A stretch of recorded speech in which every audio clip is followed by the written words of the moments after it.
Hey everyone, welcome back to my YouTube channel. അപ്പോൾ ആദ്യം തന്നെ ചാനൽ സബ്സ്ക്രൈബ് ചെയ്യാതെ വീഡിയോ കാണുന്നവരുണ്ടെങ്കിൽ സബ്സ്ക്രൈബ് ചെയ്യുക. അപ്പോൾ ഇന്നത്തെ വീഡിയോ എന്ന് പറയുന്നത് കൊറിയൻ ഇൻസ്പയർഡ് ഐസ്ക്രീമാണ് ഉണ്ടാക്കാൻ വേണ്ടിയിട്ട് പോണത്.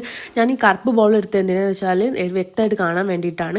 3 സ്പൂൺ പച്ചരിയാണ് വേണ്ടത്. നന്നായിട്ട് വാഷ് ചെയ്തിട്ട് അത് നമ്മൾ വേവിക്കാണ് വേണ്ടത്. ചോറ് വേവുന്ന പോലെ നന്നായിട്ട് വേവും വേണ്ട, എന്നാൽ ആ വെള്ളത്തിലൊന്ന് കുതിർന്നിട്ട് ഒരു ലേശം വേവായി കിട്ടാണ് വേണ്ടത്. ഈ ഒരു കൺസിസ്റ്റൻസിയിലാണ് കിട്ടുക. അതായത് നന്നായിട്ട് വെന്തുടയണ്ട, എന്നാൽ ചെറുതായിട്ട് വേവ് വേണം. എന്നിട്ട് മിക്സിയിൽ ആ ഒരു വെള്ളം കൂടെ കൂട്ടിയിട്ട് നല്ല രീതിക്ക് അടിച്ചിട്ട് ഇങ്ങനെ കിഴി കെട്ടുക ഒരു സംഭവം ഉണ്ടല്ലോ, അങ്ങനെ അതന്നെയാണ് പറയല് തോന്നുന്നു. ഈ ഒരു പ്രോസസ്സ് എന്ന് പറഞ്ഞാൽ വളരെ ബുദ്ധിമുട്ടേറിയ പ്രോസസ്സാണ്. ഇത് കഴിഞ്ഞാൽ ഇത്രയും മാത്രമാണ് നമുക്ക് ആ ഒരു ബാറ്ററി കിട്ടുന്നത്.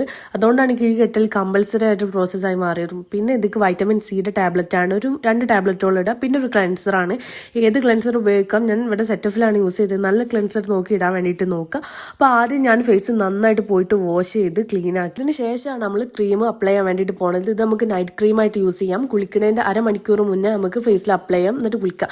ഇത് നമ്മൾ ഈ ഒരു പ്രോസസ്സ് കഴിയുമ്പോഴത്തേക്ക് നല്ല തിക്കായിട്ട് തന്നെ കിട്ടും. അപ്പോൾ നല്ലൊരു അടുപ്പുള്ള ഒരു പാത്രത്തിലാക്കി വെക്കുക. എന്നിട്ട് ആദ്യം തന്നെ എപ്പോഴും ഞാൻ പറയുന്ന പോലെ ആദ്യം നമ്മൾ ഫേസിൽ അപ്ലൈ ചെയ്തിട്ട് നല്ല രീതിക്ക് ഒരു 10-15 മിനിറ്റോളം മസാജ് ചെയ്യുക. എന്നിട്ട് അതിൻ്റെ മുകളിലായിട്ട് നമ്മൾ ലെയറായിട്ട് അപ്ലൈ ചെയ്ത് കൊടുക്കാം. ഫേസ് ക്രീമായി മാത്രമല്ല ഫുൾ ബോഡി ക്രീമായിട്ട് നമുക്ക് യൂസ് ചെയ്യാം. ഇതിന്റെ മെയിൻ തിങ് എന്ന് പറയുന്നത് ഫേസ് വൈറ്റനിങ് ആണ്. നമ്മൾ ഫേസിൽ പിമ്പിൾസോ ഡാർക്ക് സ്പോട്ട്സോ ഉണ്ടെങ്കിൽ അത് ചേഞ്ച് ആയതിനു ശേഷം മാത്രമാണ് നമുക്ക് വൈറ്റനിങ് റിയലൈസ് ചെയ്ത് കാണാൻ വേണ്ടിയിട്ട് സാധിക്കുള്ളൂ.